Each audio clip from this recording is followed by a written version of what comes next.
मैं एक भारतीय हूँ। आम तौर पर भारतीय ईश्वर और आत्माओं आदि पर अधिक विश्वास करते हैं। यह मेरा अनुभव नहीं है, यह मेरे दादा का अनुभव है। हम भारत के आंध्र प्रदेश राज्य में रहते हैं। मेरे दादाजी दूसरे गांव में काम करते थे। वह साइकिल पर आते जाते। कभी कभी घर आने में देर सवेर हो जाता था। एक दिन मेरे दादाजी देर रात को साइकिल से घर आ रहे थे। हमारा गांव दूसरे गांव से कुछ दूर है, इसलिए रास्ता अंधेरे से भरे पेड़ों से भरा है।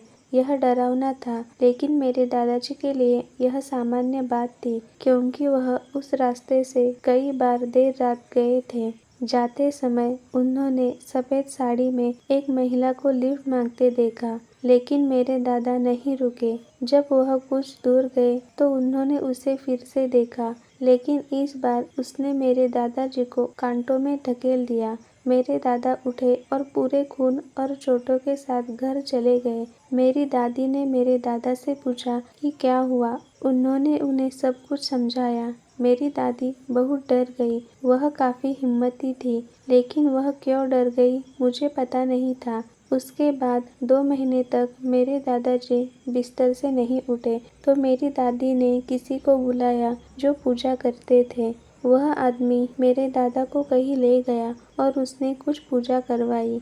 इसके बाद वह सामान्य हो गए। मुझे नहीं पता कि उस समय मेरे दादाजी को कैसा लगा, क्योंकि मेरे जन्म से पहले ही उनकी मृत्यु हो चुकी थी। किसी को भी कोई आइडिया है कि मेरी दादी ने ऐसा क्यों किया? मुझे इसके बारे में जानना है। जब मेरी माँ ने मुझे यह कहानी सुनाई तो मैं रोमांचित हो गई, लेकिन इस बात ने मुझे काफी डरा दिया था।